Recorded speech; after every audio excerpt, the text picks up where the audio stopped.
En Onda Cero, Onda Fútbol. A ver cómo termina, casi nunca terminan gol, casi nunca terminan gol, casi nunca terminan gol. El Messi hasta el fondo, casi nunca terminan gol. ¡Gol!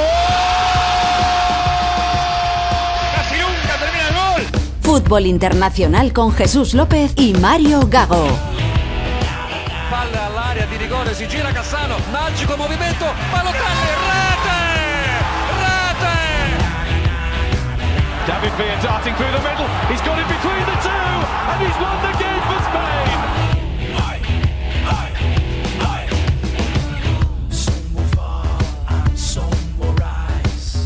¿Qué tal? Bienvenidos a Onda Fútbol 10x23. Con el sorteo de Champions realizado, hicimos un bonus track. Ese no cuenta para nuestra cuenta oficial de la temporada. Jesús López, ¿cómo estás?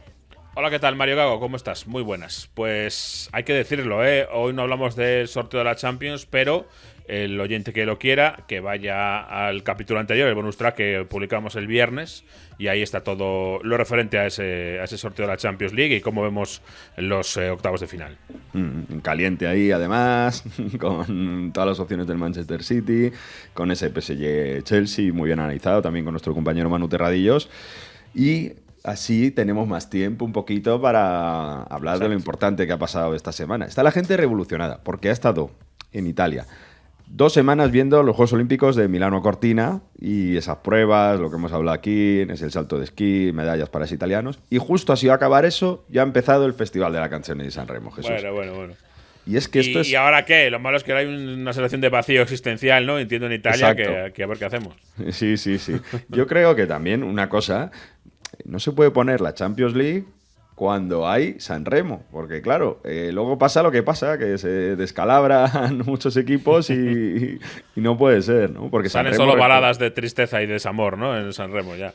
Recuerdo que San Remo va desde el martes hasta el sábado y que de verdad es que el martes cantan todos, el miércoles cantan la mitad y hacen un montón de, performance, el jueves la otra mitad, el viernes invitan amigos y hacen la serata del Scover, la serata de traen gente. Y, por ejemplo, nuestra amiga la Lamborghini, Elettra Lamborghini, que hemos traído aquí, invitó a las Ketchup este viernes y bailaron en la SRG. ¿Cómo? Sí. Elettra Lamborghini con las Ketchup. Sí, es una... Sí, es como lentejas con ketchup, ¿no? Es más o menos una invito a buscar igual. el vídeo en redes sociales porque además se le va la olla a esta chica y empieza con el megáfono, todo el mundo se levanta. Bueno, en fin, ha dado mucho juego. Incluso, y ya acabó con San Remo. Bueno, vamos a poner la canción, pero se quejó durante estos días esta chica de Letra Lamborghini que había mucha fiesta en San Remo, que no podía dormir, que por favor que bajaran el volumen. Y a la postre se descubrió que es que estaba alguien celebrando una despedida de soltero. Charles Leclerc. Nada menos, madre mía. Sí, que se acaba de casar antes del Mundial, sí. Perdón, claro, no era la despedida de soltero, era el viaje de noche, era la luna de miel. La luna de miel, la boda, todo esto, sí. Y entonces se quejaba de, ¿qué pasa que estáis haciendo aquí tanto ruido? Y era Charles Leclerc boicoteando a la pobre Elettra Lamborghini. En fin, cosas que pasan en San Remo, para que ya te digo, hay que hablar que flipas. Vamos. Tremenda la concatenación de cosas, sí. Exacto, el círculo. Pero venga, vamos a hablar ya de fútbol. Pongo al ganador, vamos. Que Salvatore Da Vinci per sempre sí. Y hablamos ¿Y Venegas sigue de vacaciones o qué? Vamos a ver si viene. A ver, yo. Saremo io e te per sempre legati per la vita che senza te non vale niente, non ha senso vivere con la mano sul petto, io te lo prometto.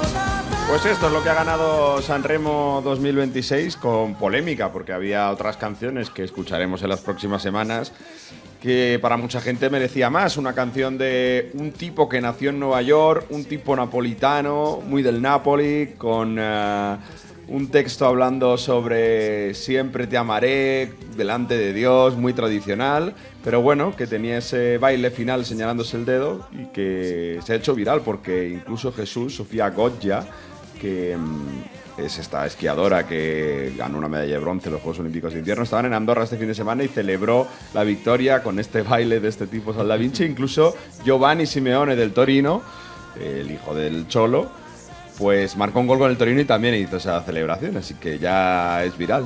Así que Miguel Venegas, muy buenas, a ver si te la aprendes. Hombre, Hombre, ¿qué tal? ¿Cómo estamos? Bueno, yo es que viendo San Remo, es que, no sé, es un homenaje boomer, ¿no? Esto. Más que boomer. Es volver a... No sé, Italia siempre fue la vanguardia cultural, siempre fue, supongo que hace más de 40 años, porque ahí se han quedado, ¿no? En los 90. Con el tema música, ya sabes que música melódica. Además, en Nápoles, ¿qué os voy a decir? O sea, son súper tradicionales, ya con el tema religioso, por ejemplo, con San Gennaro y demás.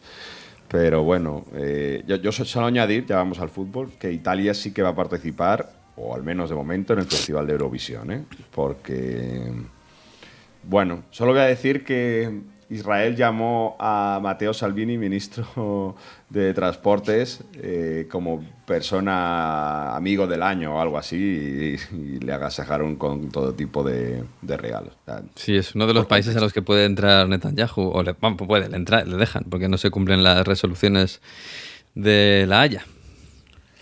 En fin, hablando de resoluciones, estas semanas, mientras Miguel Venegas estaba en una playa sorbiendo mojitos, ha habido un pequeño cataclismo en la Champions con respecto al fútbol italiano.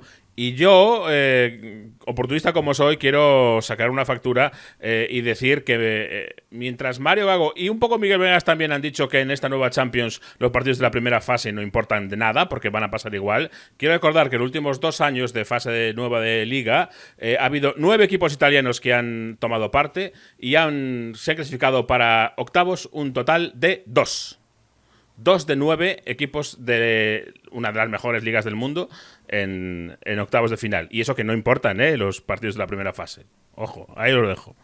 Bueno, para mí es una facturita. Por la crisis del fútbol italiano actual. Yo creo que la Juve habría quedado en una fase de la antigua, habría quedado también fuera. A lo mejor habría entrado en Europa League. Miguel, ¿cuántas veces en la historia de la Champions en la fase de grupos quedaban de Italia de 9, 2 dentro y 7 fuera? Pero es que estamos en otro punto. Jamás, ni hace 3 años. O sea, la circunstancia empezó justo hace 2 años. Hace 3 años no había esa circunstancia y ahora sí. Bueno, Italia también se ha quedado fuera del Mundial 2 veces seguidas y nunca había pasado. Italia está en una crisis estructural, pero además en una crisis creo que puntual este año. Porque ningún equipo de los... Lo hemos hablado muchas veces. Ningún equipo de los de arriba está bien. El Inter no está bien y va a ganar la Liga de Calle. Bueno, más o menos. Entonces, en esas circunstancias, pues ojo, le podría haber pasado a España parecido. Pero bueno, hemos tenido más o menos suerte en los sorteos y hemos tenido un poco más de acierto en el campo porque podría haber habido cataclismo. Pero creo que Italia este año no está para competir contra casi nadie. Circunstancialmente el Inter podía haber un poquito más. La Juve tiene sus días, pero es que es lo que hay. Me parece que Italia, tal y como está este año, en el antiguo formato habría quedado escaldada prácticamente igual. Así que yo creo que no es el formato, yo creo que es el momento en el que está Italia, sinceramente. Viendo al Milan como está siendo, en teoría, el equipo que pelea la Liga, yo creo que es un año fatídico. Yo estoy muy pesimista este año, con todas las ligas que no son la Premier. Estoy, de verdad, me parece el peor año que yo recuerdo jamás de diferencia entre una liga y todas las demás. Por circunstancias, porque en Italia nadie está bien, porque en Alemania es la peor Bundesliga que recuerdo en el sentido de competitividad, y en España estamos fatal, dentro de que, bueno, todavía mantenemos cierta competitividad puntual. Pero me parece que si el sorteo hubiera sido peor, en cuartos no teníamos a nadie, seguro. Lo que pasa es que el sorteo ha sido más o menos benigno. El Barça está en octavos. El Barça se metió directo. Sí, el Barça se metió, pero el Barça tampoco está ahora mismo para fiarse del Barça si le toca a un equipo de los que está bien en Inglaterra, por ejemplo. Ya no te estoy diciendo que le toque el Arsenal. No, a ver, hay 2, 3 equipos cayó contra el Chelsea. de Inglaterra que son claramente favoritos contra cualquier otro. Pero mira, por ejemplo, el City para mí es favorito ante el Real Madrid, pero no es una cosa que digas tú, bueno, les va a arrasar, ¿no? Ni mucho menos. Pero es que para mí el Newcastle y el Tottenham, que están en 2 momentos bastante malos, por no decir muy malos. Bueno, el del Tottenham es desastroso, diría yo. Yo no descarto para nada, pero para nada, que eliminen al Barça y al Atleti. Para nada. Y no me atrevo a decir que son el Barça y el Atleti muy favoritos contra ellos. Para nada. Estoy hablando de un porcentaje quizás de 55-45. Y eso teniendo en cuenta que son 2 equipos que están muy mal. Así que esto habla para mí de cómo está siendo la temporada en las grandes ligas europeas. Bueno, mira, precisamente, ¿no? Hablabas de ligas desigualadas. Una en la que ya prácticamente se nos ha ido también era porque hemos tenido The Classicer este fin de semana y parecía que el Dortmund podía ganar o empezó ganando y además viene al Bayern Múnich, pero no ha habido manera y además el Bayern reaccionó ahí con Harry Kane rápido y la verdad es que no ha dejado prácticamente ninguna opción a que se abra esa liga. No, y es una pena, porque yo creo que el Bayern este año es vulnerable. Lo que pasa es que es lo que decía, la Bundesliga este año es la más decepcionante que recuerdo porque lo que está detrás del Bayern, esperando a que falle el Bayern, no está a la altura ni muchísimo menos. Teniendo en cuenta, el Dortmund pierde el Klassiker dando muestras de lo que es un equipo que no tiene punch arriba porque los delanteros no están bien, tiene que jugar con Fabio Silva arriba, que sigue sin ser un delantero para un equipo importante. Y los errores defensivos que siempre está teniendo desde hace 10 años o más. Y el Dortmund se queda muy lejos de la cabeza del Bayern, pero también lejos de estar preocupado por no estar en Champions el año que viene. Eso habla de cómo está esa pelea, porque el Leverkusen ha vuelto a los tiempos pre-Xabi Alonso, es decir, intentando meterse en Europa y ya, ni soñar con alcanzar al Bayern desde el principio de temporada. El Leipzig sigue en esa pequeña crisis en la que no le salen los chavales jóvenes, ¿no? que es el modelo que tienen. Este año no sale. Y ahí está. Incluso el Stuttgart, que este año empezó mal, ahora ya está ahí tercero con bastante solvencia. Porque es fácil, le ha resultado relativamente fácil recuperarse, ¿no? Pero eso habla de que a la Bundesliga este año le falta nivel por arriba. Y yo ahí incluyo al Bayern, que no sé si es por la inercia que le da la Bundesliga, pero me parece que es un equipo que tampoco es de fiar ahora mismo, y eso que tiene un gran equipo, por supuesto, y tiene jugadores que deberían darle esa seriedad, pero no me parece que sea un equipo para ser candidato a Champions, desde luego. No, eso me llama la atención, porque es verdad que, bueno, en la primera fase no lo ha hecho nada mal el Bayern, Ha tenido rivales difíciles y lo ha hecho bien. Claro, el gran rival que ha tenido, si no me equivoco, fue el PSG. Y el Arsenal. ¿Cómo quedó contra el Arsenal? Ya no me acuerdo. Perdió en el Emirates. Perdió en el Emirates. Sí, yo recuerdo sobre todo el partido contra el París. Pero claro, el París tampoco está nada bien. Y llevamos todo el año hablando de que, bueno, suponemos que Luis Enrique habrá planificado la temporada para llegar mejor a final, ¿no? A partir de marzo-abril. Ya se va retrasando un poco. Pero bueno, y entonces ahí el Bayern jugó bien, más o menos, pero también dio muchas muestras de debilidad. Y atrás. Incluso el tema de la portería le puede pesar muchísimo, porque no está... no me acuerdo ahora el nombre del portero que está ahora, el chaval joven, pero no está a la altura de Neuer, desde luego, y Neuer tiene muchos problemas. Así que yo creo que el Bayern... claro, estaba pensando, ¿quién le va a dar un rapapolo al Bayern? Bueno, al Bayern le puede dar un rapapolo uno de los equipos de la Premier que está arriba. Pero Urbic puede ser... el portero del Bayern. Eso es. Puede ser un golpe duro. Es lo que yo me estoy temiendo para los equipos españoles, que creo que le puede pasar lo mismo al Bayern. Que va más o menos tranquilo y pensando que está en el nivel, que está compitiendo, que está, hasta que llega un top de la Premier y te manda para casa, pero sin que puedas pestañear. Eso es lo que me temo que le puede pasar a los españoles y lo mismo al Bayern. Bueno, a ver qué pasa en esa Champions League y es verdad que lo que dices tú es que con 11 puntos de ventaja en Bundesliga y el Dortmund tiene 8 respecto al que está quinto, así que bueno.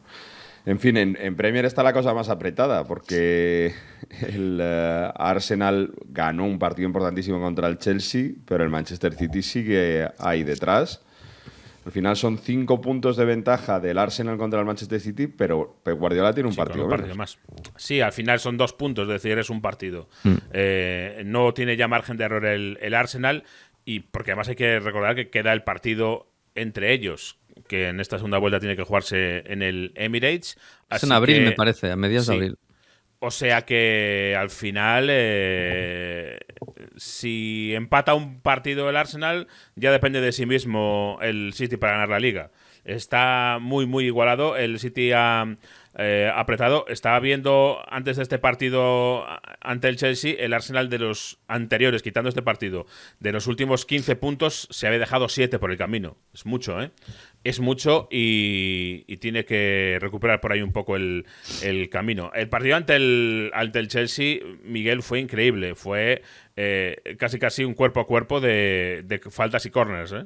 Sí, fue una locura agotadora, diría yo, ¿eh? Y hubo un momento, lo decíamos en Radio Estadio, hubo un momento en que decidieron que esto se jugaba a corners y ya está. El partido va a corners. Y claro, los corners en la Premier, yo no estoy seguro, pero me parece que esto es doctrina Arteta que se ha impuesto en la Premier. No estoy seguro, ¿eh?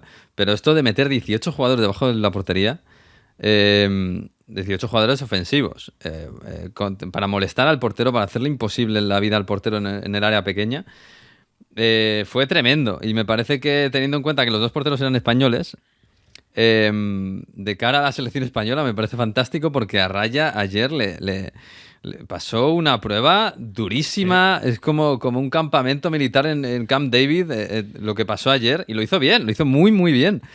Porque eso, estar defendiendo los corners rodeado de 8 jugadores contrarios y que son muy grandes y que te los tienes que quitar de encima tú, porque en la Premier no te van a pitar falta porque te hagan un bloqueo, fue tremendo. Y creo que ayer gana el partido Raya, no por alguna parada que hizo de gran mérito, sobre todo en el último minuto, sobre todo por los corners.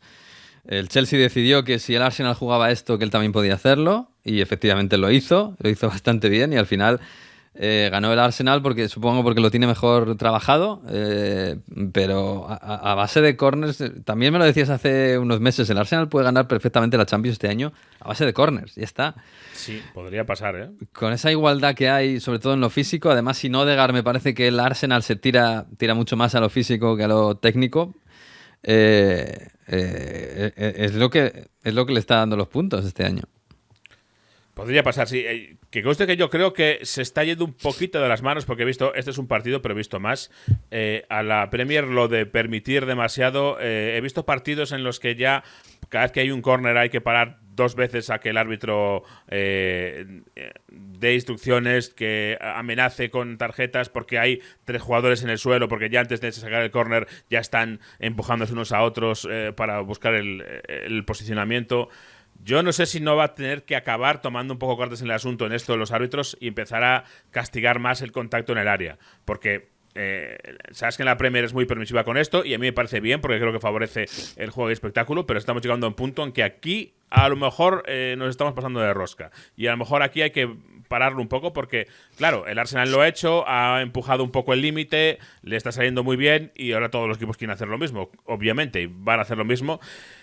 Y no sé. Es que ayer hubo una jugada, antes del gol del Chelsea, en un córner, en el que abrazan a Raya. Que al final yo no sé si hubieran metido gol, yo me imagino que entra al VAR, porque le estaban abrazando literalmente. Y la saca ahí de puños al final, bueno, la saca como puede. Yo me imagino que hubiera entrado al VAR si hubiera sido gol, pero claro, es que hemos llegado a un punto en que igual se están pasando un poco.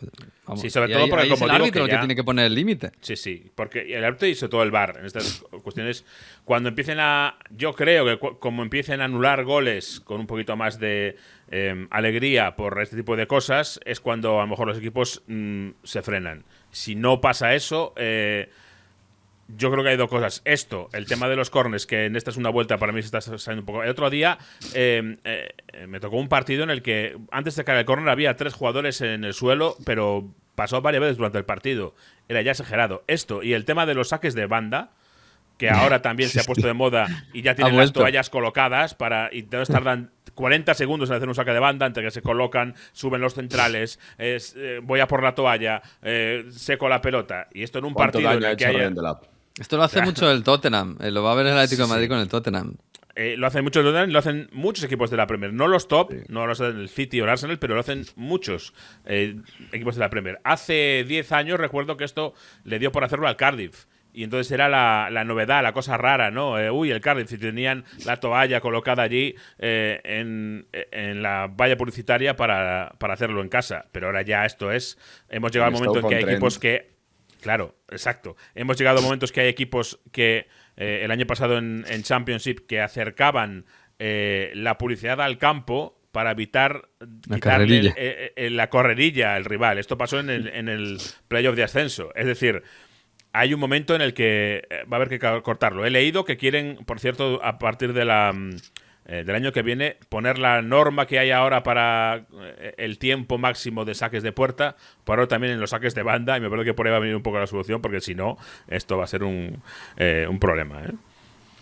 Bueno, oye, de Premier también, yo creo que hay que reiterar que el Manchester United sigue ganando, ¿eh? Que quitando el empate que evitó la racha de 5 victorias seguidas, otra victoria contra el Crystal Palace, y está sentado ya tercero. Pero ¿qué ha hecho Carrick, Venegas? Pues lo dijimos el primer día, ¿no? Que parecía que había puesto cierta lógica.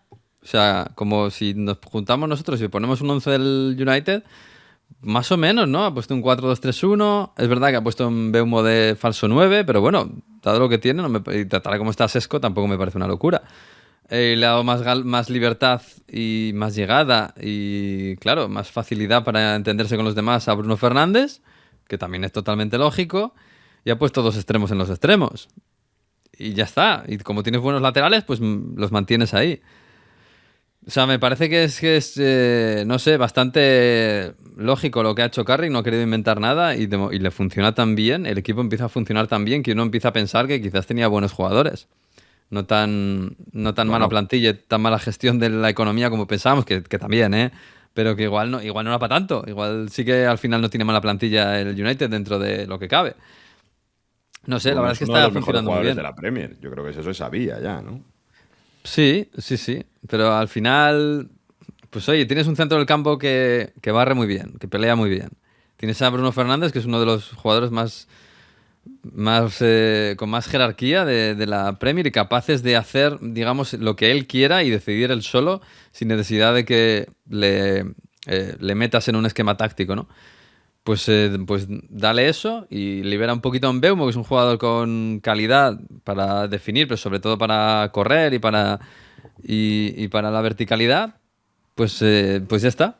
Tampoco ha inventado nada. Este fin de semana lo pasó un poco peor porque tuvo que remontarle al Crystal Palace, si no me equivoco. Sí.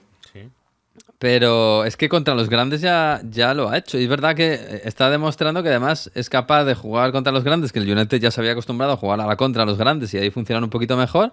Pero contra los pequeños también está consiguiendo tener la pelota y ser un poco más propositivo. Y si no la tiene, también lo consigue, ¿eh? Porque el lunes pasado le ganó al Everton a la contra.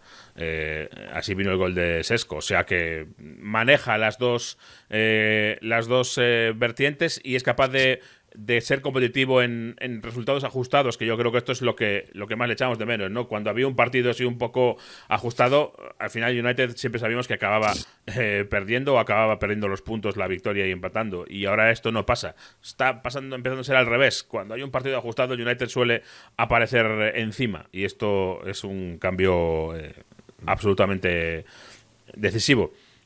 Para cerrar la Premier, antes de nada, yo quiero leeros una cosa que me parece curioso porque habla del cambio de guardia absoluto que hemos tenido este año en la Premier League, porque se acabó la vieja guardia. Tabla de máximos goleadores de la Premier. Haaland, Igor Thiago, Antoine Semenyo, Hugo Ekitike, Joao Pedro y Víctor Gyökeres son los 6 primeros. Es decir, no hay ni rastro de los clásicos. Está Haaland, por supuesto, pero fuera de eso son todos nuevos, ¿eh? Nombres nuevos y sabias nuevas. Se ha acabado, yo creo, en este sentido también una época en la Premier y estamos llegando a otra. Y Gyökeres con 10 goles solo, ¿eh? Quiero decir, para ser el delantero del líder, te esperas que lleve más goles, ¿no? Que no está funcionando, tampoco. Ha mejorado en los últimos 2 meses. Yo creo que de lo poco bueno que tiene el Arsenal en este 2016 es que Gyökeres está empezando a parecer un poco más lo que debería ser. Ahí le que se echan falta a Salah, que la temporada de Salah es terrible. Y todo lo que se ha ido del City, el City que ha cambiado tanto el equipo, pues siempre te encontrabas por ahí a un Grealish, etcétera, y ya no están. El Liverpool también ha cambiado totalmente de jugadores. Salah no está, por supuesto, pero además el resto de delanteros tampoco son los habituales. Bueno, ha cambiado todo mucho. Y el segundo máximo goleador es un jugador del Brentford, que el Brentford vende a sus mejores delanteros en este verano y se trae a otro, y Igor Thiago vuelve a estar de segundo máximo goleador. Es decir, aquí algo hay en el Brentford, que tienen un ojo, vamos, clínico, lo siguiente. Sí. Lo veremos el año que viene en grande, seguramente. Florian Wirtz y Mohamed Salah, 4 goles cada uno en Premier solo. Bueno, sí. Cómo cambia la vida. Y bueno, para cerrar ya, que nos vamos, pero sí que quería preguntarte una cosa hemos empezado hablando de Italia, pero la Juve, hubo un muy buen partido este fin de semana en Italia, que fue el domingo, el Roma 3, Juve 3, con la Juve empatando en el último minuto en Turín, y es una discusión que tengo bastante con periodistas italianos que siguen a la Juve. Están seguros de que el entrenador que puede hacer que la Juve pueda tener un muy buen proyecto para el futuro ahora mismo es Luciano Spalletti.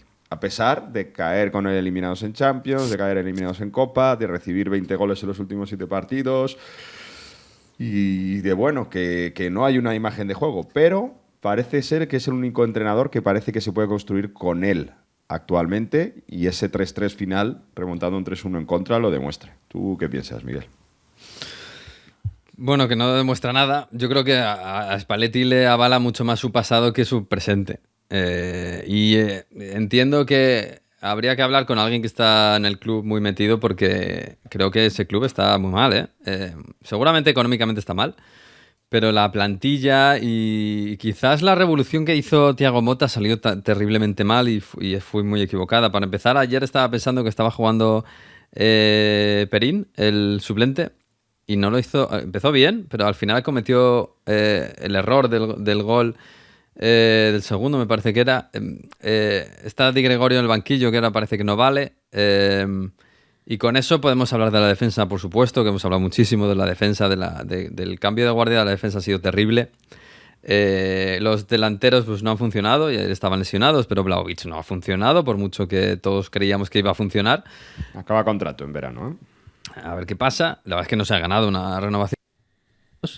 Me parece que el equipo la plantilla está tan terriblemente mal que quizás están viendo que Spalletti hace lo que puede y está intentando levantar poco a poco el equipo, y aunque los resultados no le funcionan, no le avalan, como digo, le avalan el pasado que tiene, la inteligencia que tiene, que es un tipo que es evidente que es muy inteligente, y me imagino que el proyecto que pueda tener a corto o medio plazo. Porque es que me parece muy difícil levantar ahora lo que tiene. Sí, Yildiz y Francisco Conceição siguen funcionando muy bien, pero es que el equipo se basa en ellos dos, prácticamente en nada más.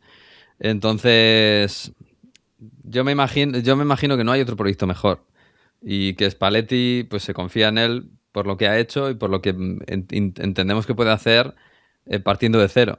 Pero claro, es que el equipo ahora mismo no da ninguna buena sensación, Renovaron a Yildiz, por cierto, hasta 2030. Esta es noticia de ya casi un mes.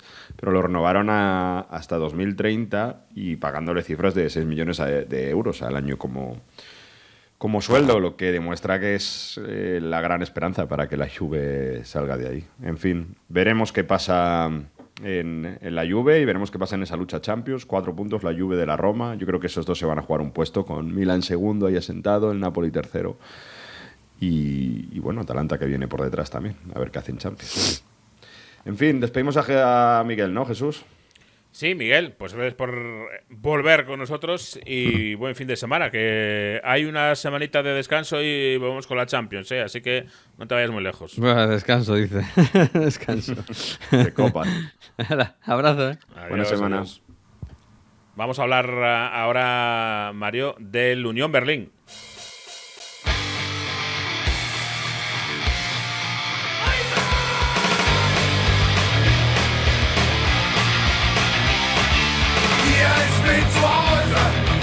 Ich mag keiner weg. Die alte Fürsterei, das ist ja ein Zipfleck. Darum mein Herz schlägt, wo es hingehört.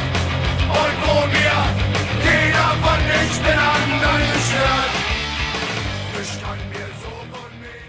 Bueno, pues hoy tenemos preparado un tema muy especial, que hace semanas que hablamos, Mario, de que queríamos tratar este tema. Vamos a ir a hablar del Unión Berlín, un club muy especial dentro de la Bundesliga, que ya de por sí es una liga, la verdad, y un país especial en cuanto a muchas cosas en el fútbol, pero de ese contexto distinto al que a lo mejor estamos más acostumbrados, Mario, el Unión Berlín destaca por encima de la media.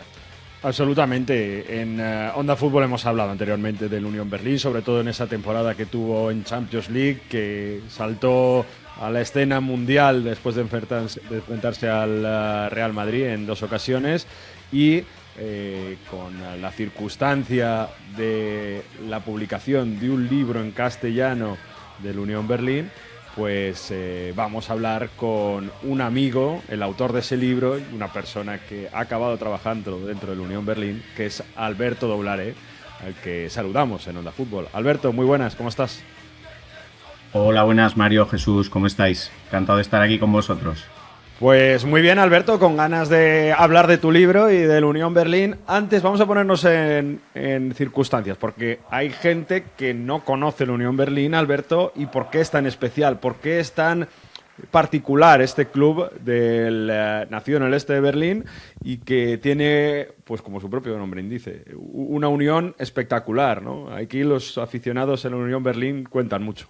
Sí, bueno, al final, todo el mundo que haya estado en Berlín sabe que la ciudad es diferente, es única, y creo que el Unión representa muy bien ese espíritu. Tiene una parte histórica muy compleja, ya que quedó en el lado este de Alemania, y bueno, todo ese espíritu de lucha viene de sus orígenes. Después de la reunificación, que fue muy complicada para todos los equipos de la antigua RDA, pues bueno, el Unión en concreto tuvo que salir adelante con el apoyo de sus aficionados, y creo que ese sentimiento de comunidad se ha mantenido hasta el día de hoy y lo hace un club muy popular, muy cercano a la gente, y que es lo que le ha llevado al éxito que ha tenido estos últimos años, ¿no? Oye, Alberto, ¿es verdad esto que he leído de que en tiempos y como forma de protesta, cuando había una falta cerca del área, cantaba la gente que caiga el muro? ¿Que caiga el muro en Berlín? Sí, bueno, a ver, al final hay muchos grises en esa historia, he hablado con mucha gente del tema, pero sí que se puede decir que el Bevse Dinamo era el equipo del régimen, de la Stasi, y dentro del Unión había mucha gente que estaba en contra del sistema y utilizaba el fútbol como un símbolo de protesta.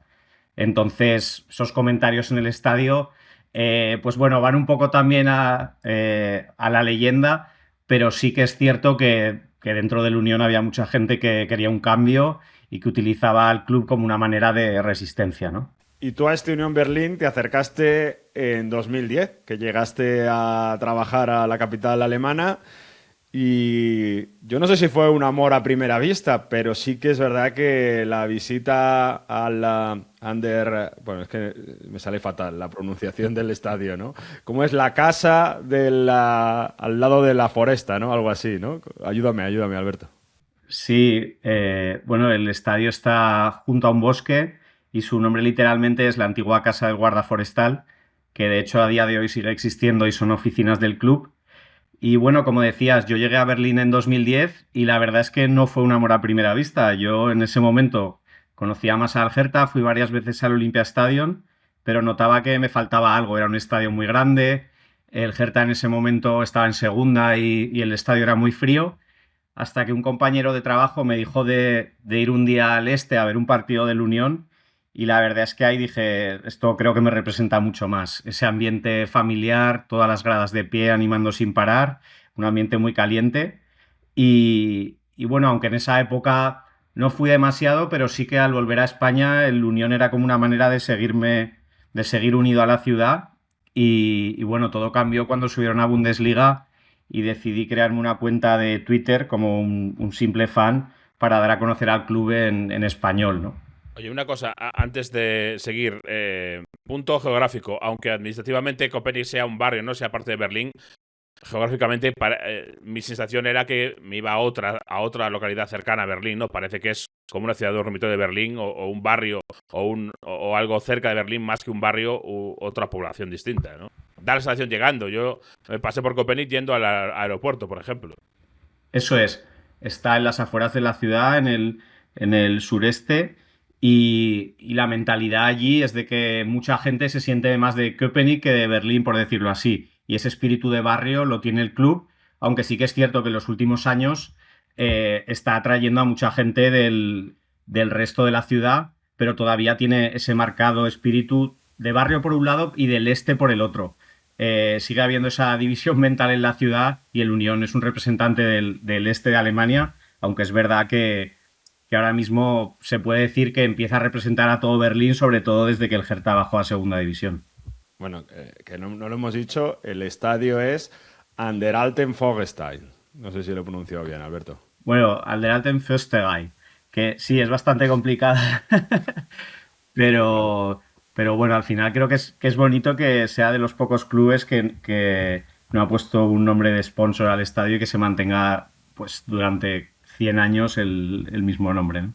En este Pasión de Hierro, ¿qué nos vamos a encontrar? Anécdotas, imagino, de cómo te acercaste al club, pero mucho más, ¿no? Sí, al final todo empezó un poco como un diario de... El año de clasificación a Champions yo empecé a trabajar para el Unión después de haber estado varios años gestionando la cuenta como hobby y empecé escribiendo una especie de diario para poder digerir todo lo que me estaba pasando, ¿no? Porque desde que me contrataron a ir al Bernabéu pasaron como 3 meses. Entonces fue como demasiada información junta y me servía un poco para ordenar mis ideas, ¿no? Y al final, bueno, después de ver cómo lo quería enfocar, pues decidí hacerlo como en 2 partes en paralelo, que una es mi historia personal y otra la historia del Unión. Y un poco la moraleja global es quién nos iba a decir a esas 2 partes hace 10 años que íbamos a terminar yendo a un partido de Champions, ¿no? Así que bueno, es un poco la idea del libro de cómo con pasión y manteniendo nuestra esencia, tanto el club como yo conseguimos un sueño que incluso ni habíamos imaginado antes. Porque hay que decir, Alberto, que el club asciende a Bundesliga por primera vez en 2019, si no me equivoco, y enseguida sube a Champions, porque ahora da la sensación de que como lo hemos visto en Champions y ya no, parece que lo del Unión Berlín se ha desinflado un poco. Y no, hay que ponerlo en perspectiva. Y es un club que no había subido, no había estado en primera hasta 2019, jugó ese año en Champions, pero ahora no significa que ya esté de capa caída, sino que está viviendo su mejor momento de la historia, que es estar en Bundesliga. Y aún por encima el único de Berlín que lo está. O sea que es año dorado para el club Berlín en ese sentido, el Unión Berlín en lo deportivo. Eso es. Y una cosa que creo que se ha escapado mucho en la prensa con estas reflexiones de lo complicado que es jugar la Champions para equipos pequeños es que el Unión jugó 3 temporadas seguidas en Europa. En su segundo año en Bundesliga se clasificó a Conference, la temporada siguiente a Europa League, donde incluso eliminó al Ajax y llegó a octavos de final, y la tercera temporada consecutiva se metió en Champions League. Ahora el estar en mitad de tabla y mantenerse en Bundesliga de manera regular, ese es el objetivo que desde que se subió el equipo ha tenido. Lo que pasa es que hizo unos años maravillosos que toda la afición los disfrutó, pero en el club se es consciente que el objetivo es seguir manteniendo los pies en el suelo en primera división e ir creciendo también en lo estructural, ampliación del estadio, un nuevo centro de entrenamiento, profesionalización del equipo femenino. Así que bueno, mi sensación es que el éxito deportivo llegó probablemente antes que el estructural y eso afectó a que, por ejemplo, la Champions se jugara en el Olympiastadion y no en Köpenick. De hecho, en relación a esto, se hizo muy viral una pancarta cuando el equipo estaba en segunda Bundesliga, a punto de ascender, ¿no? Que era mierda, vamos a ascender, con todo lo que repercute eso a nivel económico para el club y también había un poco miedo de perder esa idiosincrasia del club, ¿no? Esa personalidad tan fuerte. ¿Tú cómo lo viviste eso desde dentro? Pues sí, en el club hay mucha gente que tiene miedo a que el estar en primera división, la visibilidad que te da la Champions, haga que se pierda esa esencia de club de barrio. Por eso los aficionados que llevan más tiempo están muy cerca del club, intentando siempre que no se comercialice demasiado y que se mantenga un poco ese espíritu popular. El año de Champions fue un reto para eso, pero yo creo que viéndolo con perspectiva, el que esa temporada fuera tan complicada en Bundesliga y que el equipo se salvara en la última jornada sirvió quizás para equilibrar un poco ese soufflé de haber llegado a Champions. Recuerdo un partido contra contra el Nápoles, que de hecho Mario lo vimos juntos, que la afición sacó pancartas de ser aficionado del Unión es no pitar nunca a tus jugadores, estar siempre con ellos, y bueno, representaba un poco lo que sentía la afición de, aunque estemos aquí en Champions, no vamos a cambiar nuestras exigencias, que es seguir disfrutando del equipo día a día y solo dar las gracias por todo lo que estamos viviendo desde el ascenso, ¿no? Hay que recordar, para dar un poco la dimensión de cómo distinto es este club. Primero, el club original es el dueño de la empresa que gestiona el equipo de fútbol de Primera División. Pero el club sigue siendo, en su esencia, un club con sus socios, etcétera, que tienen cada uno un voto y se lleva de esta forma. Y luego, además, es un club social, digamos, que tiene un equipo en Primera División. Pero hay una separación ahí que me parece que es muy curiosa y es distinta, ¿no? Porque en todos los demás sitios el club es el equipo de fútbol y hay es indistinguible, digamos, una cosa de la otra. Sí, el club pertenece en un 100% a sus socios y eso ha permitido que se hayan hecho cosas como que el estadio se vendiera a sus propios socios también. O sea, que al final ahora... Ahí va yo a la siguiente. El estadio también es de los socios porque hubo un momento dado en el que había que reformarlo, que arreglarlo, no había dinero y fueron los socios los que pusieron el dinero y se quedaron con parte del estadio. Es algo que me recuerda a también lo del Chelsea, que lo hablábamos cuando fue el tema de la Superliga, que también el estadio Stamford Bridge no es del club, es de aficionados del Chelsea. Sí, eso se hizo hace varios años y para la nueva remodelación se han vuelto a sacar participaciones para que los socios también puedan colaborar en ella, con mensajes como queremos que el club sea de nuestros hijos, de nuestros nietos, y bueno, que se siga manteniendo un poco el espíritu en la gente del barrio. Y es algo que yo quiero recordar, Mario, que en España está prohibido. Es decir, en España, salvo 3-4 equipos a los que se le permitió por restricción, no puede haber un club que sea propiedad de sus socios. Y eso yo creo que está bien. O sea, lo prohibimos en España, esto.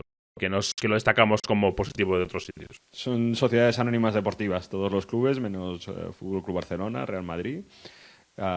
Si no me equivoco, Athletic Club y Osasuna, eso es. Esto es la regla que en Alemania, además, sabemos que es el 50+1, con alguna excepción rara, pero que en el Unión Berlín se toma al pie de la letra. Me gustaría, para ir cerrando, Alberto, que nos contases, más allá del libro, que te acercará todavía mucho más a seguidores del Unión Berlín por todo el mundo, pero tu cuenta de Twitter en español te ha permitido acercarte a un montón de gente. Además de probablemente entrar en el club a trabajar. Bueno, probablemente no, seguro, ¿no? Pero cuéntanos algo que, no sé, alguna historia con la que, gracias a la cuenta de Twitter, pues has podido acercarte más a esta familia del Unión Berlín, tanto en Berlín como por fuera. La verdad es que me han pasado un montón de anécdotas.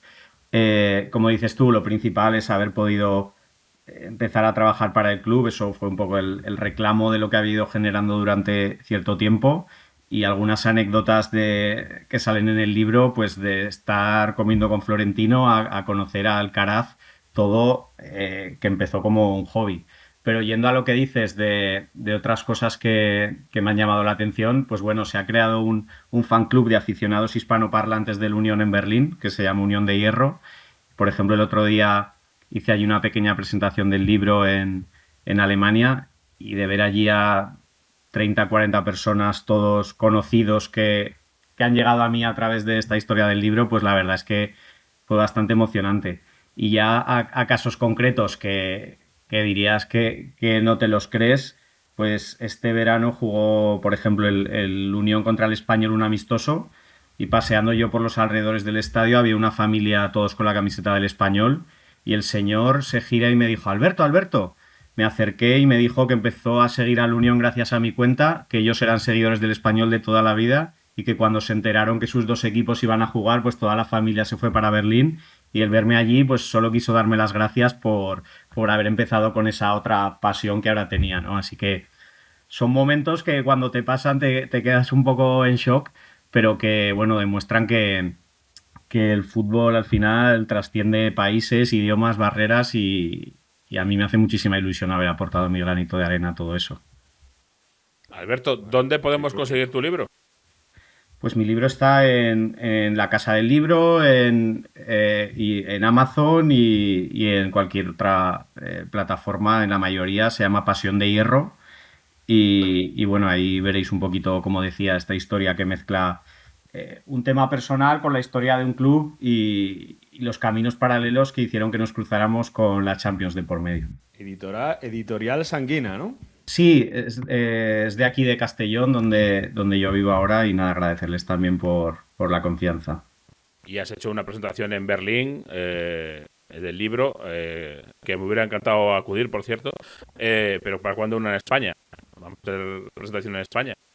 Pues hice una aquí en Benicàssim, donde ahora mismo estoy viviendo. Viajo a Berlín de manera periódica casi todos los meses, pero estoy aquí físicamente. Y ahora con las ferias del libro estoy en proceso de mirar alguna. Así que bueno, en las próximas semanas, si queréis ver en la cuenta de Twitter que decía antes Mario, @fcunion_s, pues iré comentando también dónde podéis verlo. Muy bien, pues te seguiremos esas presentaciones. Recomendamos este libro porque la historia de Alberto es fantástica, la historia del Unión Berlín también es increíble, ese ascenso meteórico y mantenerse en la Bundesliga, y vamos a ver qué camino sigue recorriendo. Y nosotros vamos a seguir hablando del Unión Berlín en este programa de Onda Fútbol, pero despedimos a Alberto y le agradecemos que haya estado este ratito con nosotros. Un placer a vosotros y nada, invitados. Seguís a Andrea Altenfostega cuando queráis, que ya sabéis que es muy divertido ir por allí. Y al Panenka. Sí. Al Panenka hacer la previa, que sabes que eso también es obligatorio. Gracias, Alberto. Gracias. Adiós. Es gibt da nichts zu deuten. Das ist sogar Gesetz. Auf städtischen Gebäuden hat sie nur ihren Sitz. Und nichts kann so erhaben leuchten wie dieses kleine Stückchen Stoff. Und wenn du fragst, was das bedeutet, dann... Bueno, seguimos con el Unión Berlín, seguimos en el barrio de Köpenick, aunque no sé si lo pronuncio bien, pero ya me lo dirán luego, Mario, en los comentarios, que me corrijan. Porque tenemos que ver también otra perspectiva de este club tan especial. Absolutamente, y tenemos que centrarnos también en la actual temporada, que, como decíamos antes con Alberto Blaré, bueno, se hizo muy famoso, o por lo menos tuvo relevancia quizás hasta mundial, el Unión Berlín después de esa fase de grupos de Champions, y vamos a ver cómo le está yendo en Bundesliga. Por eso hablamos con un empleado del club que habla fantástico español, Beni. Muchas gracias por estar en Onda Fútbol con nosotros. Sí, muchas gracias a vosotros. Bueno, en esta temporada, como decía Beni, de Bundesliga, el Unión está sentado en mitad de la tabla.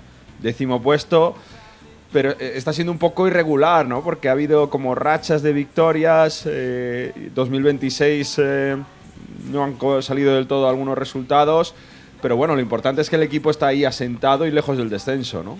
Sí, para nosotros es normal estar en la mitad de la Bundesliga, porque para nosotros es siempre especial estar en la Bundesliga, ¿no? Y por eso es importante de ganar algunos partidos para no estar en la zona de descenso. Sí, en la zona, en esa zona. Bueno, Beni, ¿cómo se vive en el club? Porque yo sé que, lo decíamos antes, estuvo unos años cuando subió a Primera División a la Bundesliga 1, llegó a jugar Champions League, que fue como un gran éxito, como la presentación del club al gran escenario, ¿no?, en Europa. Y ahora yo creo que desde fuera se ve como un club que está de bajada, porque estuvo en Champions League y ahora ya no está. Pero yo sé que desde dentro del club se vive de una forma muy distinta, ¿no? Porque el club ha pasado casi toda su existencia fuera de la élite de la Primera División, y ahora estar en mitad de tabla de la Bundesliga es históricamente un éxito.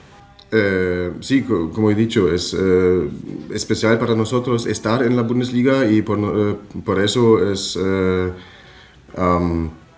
sí, está bien como está ahora. Las temporadas con la Europa League y la Liga de Champions estaba súper especial y no era algo normal para nosotros. Esto al final está haciendo que el Unión Berlín tenga también relevancia dentro de Alemania muy grande, ¿no? ¿Notáis mucha más, como empleado de tu club que gestionas también un poco, ¿no? Solicitudes de entrevistas, de venir a ver al club, de todo esto? O sea, ¿dentro de Alemania también está tomando mucho más protagonismo el Unión Berlín en estos últimos años? Claro, comparado a los tiempos antes, sí, porque teníamos los éxitos con la Champions y todo eso, y creo que todos los clubes saben que no es, o que es súper difícil jugar en la Alte Försterei, en nuestro estadio, y por eso sí, tenemos un impacto más grande que hace, no sé, 10 años o algo así. Es complicado encontrar entradas para ver un partido en el estadio de la Unión Berlín, ¿no, Benny? Sí, como siempre tenemos un estadio lleno y nuestros miembros tienen que hacer una lotería para ganar entradas. Como es es pequeño nuestro estadio, como solo tenemos 22.000 sitios en el estadio y por eso siempre estamos llenos. Y es súper difícil para gente que no son miembros para comprar entradas. Una de las iniciativas que se hacen en Unión Berlín que tiene más fama es la de Navidad, ¿no? Como en Navidad se va a cantar villancicos allí. Esto sigue siendo, no sé cómo decir, súper carismático, ¿no? Sigue siendo como una seña de identidad del club, ¿no? También juntarse en Navidad como si fuerais una familia en este estadio que es coqueto porque tiene un ambiente espectacular. Sí, es súper espectacular y muestra que nosotros que somos una familia, porque viene gente que normalmente no van al fútbol, ¿no? A los partidos, pero algunos de Unión, los hinchas, vienen con su familia, con la abuela, con los niños y todos. Y sí, es algo súper especial y sí, ha crecido mucho, porque habían, no sé, 90 gente en el primer Weihnachtssingen y después ahora estamos 28.000 personas en el estadio, ¿no? Sí. Y es siempre muy bien para empezar con Navidad, ¿no? Imagino que tenéis, Benny, no sé si desde el club lo veis, como hemos dicho, ahora es más conocido el club y su particularidad, de cómo es socialmente. Si hay mucha gente que va a Berlín y le gustaría acercarse al partido, obviamente ya sabemos que es muy complicado, pero que va a las tiendas. No sé si habéis notado, desde que sois un poquito más conocidos, más actividad comercial en ese sentido, más interés por parte de gente de fuera de la ciudad en vuestro club. Sí, vemos que siempre va gente de, no sé, de otros países también, especialmente de Inglaterra, que quieren ver el fútbol puro que tenemos en la Alte Försterei, porque no tenemos música para los goles y no tenemos... Mucha parafernalia alrededor del partido, ¿no? Sí, es súper puro. Sí, no es espectáculo, para nosotros el fútbol es lo mejor, ¿no? Bueno, la verdad es que el ambiente de las gradas del Unión Berlín son espectaculares, la previa también, y luego hay una fundación también, Benny, ¿no? Alrededor del equipo con la que hacéis un montón de iniciativas sociales. Sí, es que tenemos muchas acciones sociales y ellos ayudan no sé, decimos que el más fuerte ayuda a los que necesitan ayuda, y eso es que hace la fundación, y también estamos ayudamos mucho en Köpenick, en el barrio. Estamos limpiando la Wule, por ejemplo, cada año 2 veces, porque sabemos que estamos estamos muy grande en Köpenick y muy importante, y queremos ayudar a toda la gente en Köpenick y en Berlín también, y sí, es importante para estar juntos, ¿no? No estamos especial en Köpenick, no estamos especial, estamos juntos con la gente. Bueno, es un equipo, pues como venimos diciendo, muy social, que no es solo ir al partido de fútbol, que se hacen muchas iniciativas, y yo creo que también ese es lo que a mucha gente hace que se acerque a este equipo y que descubre y que muchos se enamoren y empiecen a seguirlo. Bueno, pues nosotros en Onda Fútbol seguimos al Unión Berlín, como decimos, de momento ahí en media de la tabla. Y Beni, muchas gracias por hablarnos desde el club, desde dentro, de cositas de este Unión Berlín, y ya sabes que os seguimos. Sí, muchas gracias a vosotros y un placer. Gracias. Gracias por tu esfuerzo de hablar en español. Gracias, Beni, que como dice Mario, ha querido estar con nosotros y hacer ese gran esfuerzo, se lo agradecemos. Vamos ya a ir cerrando, vamos con el curso de Historia Futbolística 2025-2026.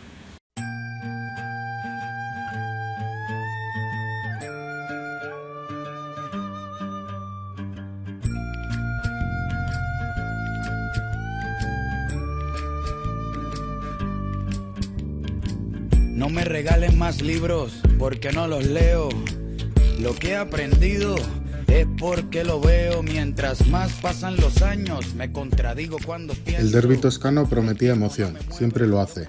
Pero lo que la curva Fieso le había preparado en la coreografía iba a convertir ese derbi en algo más profundo que una simple rivalidad deportiva, en una evocación histórica y emocional. La grada se transformó en un enorme tapiz, miles de banderas elevadas al mismo tiempo, agitando al aire con un solo mensaje.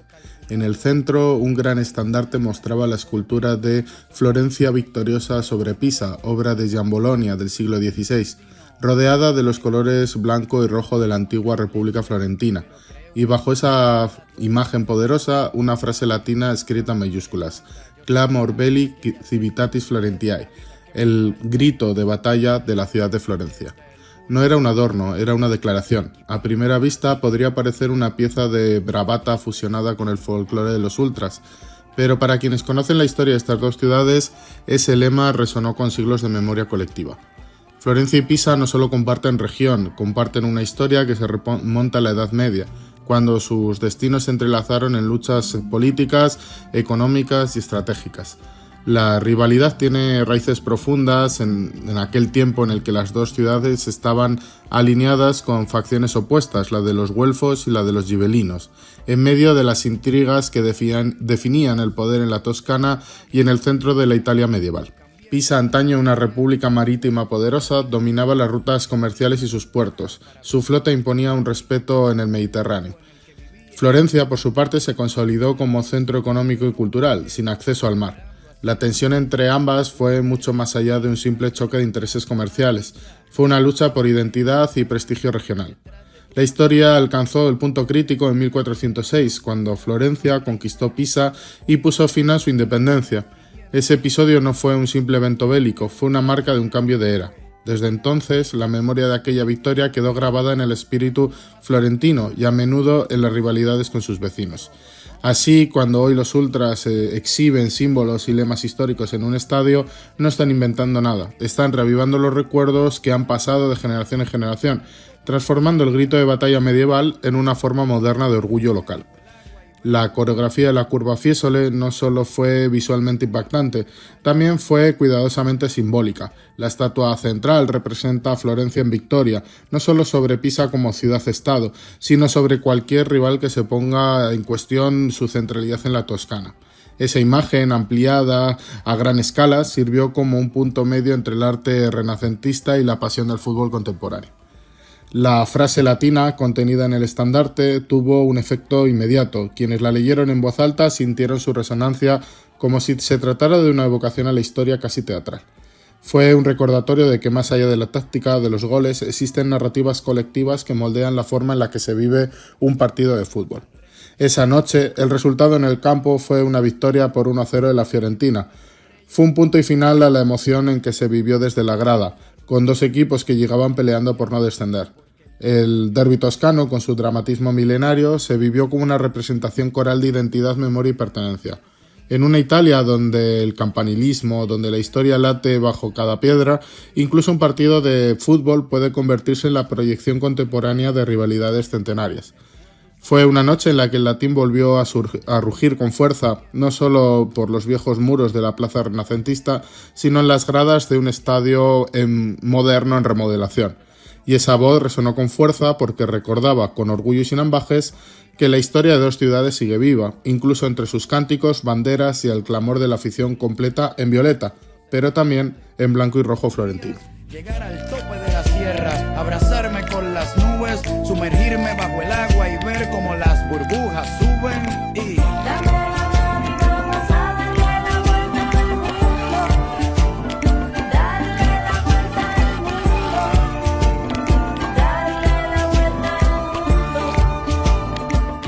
Agradecemos a Víctor Gómez Muñiz que, como siempre, nos deja esta píldora, este capítulo del curso de Historia Futbolística 2025-2026 y recordando esas pancartas históricas que se viven en muchos estadios italianos. La verdad que bueno, Florencia tiene mucha historia, tiene mucha cosilla y siempre es bonito, además, en esa rivalidad Fiorentina-Pisa y una Fiorentina que, bueno, que intenta salir ahí del descenso y de momento está fuera del descenso, Jesús.